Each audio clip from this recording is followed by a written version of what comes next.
নমস্কার, athlete Calcutta football league এবং আজকের ম্যাচে মুখোমুখি সার্দান সমিতি ও শ্রীভূমি এফসি ম্যাচ ডে 3। আমরা কিক অফের খুব কাছে এবং এরই সাথে সাথে আমরা কিন্তু ম্যাচের কিক অফে চলে গেলাম। সার্দান সমিতি হলুদ জার্সি পরিহিত মাঠের বাম দিক থেকে ডান দিকে আক্রমণ করবে। লাল ফরওয়ার্ড বল খেলে দিয়েছেন, আক্রমণে যাওয়ার প্রচেষ্টা, গোল কি হবে? শট এবং গোল!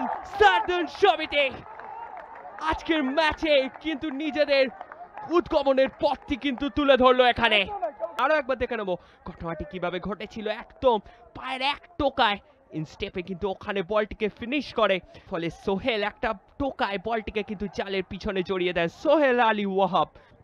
অরিত্র সামনে অনেকটা অরক্ষিত অঞ্চল, অরিত্র কি করলেন, কোথায় করলেন? কিন্তু তার আগে রেফারি ওখানে পেনাল্টির নির্দেশ দিয়েছেন।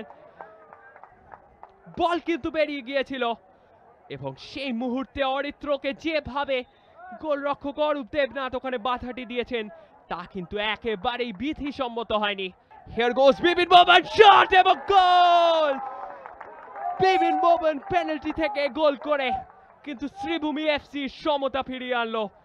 হোয়াট আ গোল ইট ওয়াজ!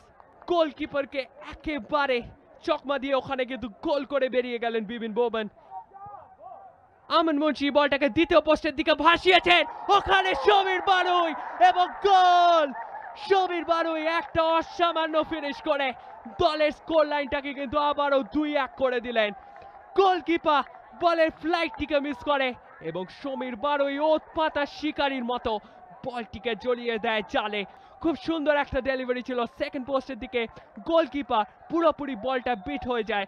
খেলাটা যখন শুরু হয়েছিল, তিনি যখন মাঠে এসেছিলেন তখন খেলাটা কিন্তু শুরু করেছিলেন বাম দিকে, কিন্তু এখন ডান দিকে বলতে বলতে ওখানে সঞ্জিত খোড়া তার শট এবং এরই সাথে সাথে 2-2 এখানে স্কোর লাইন।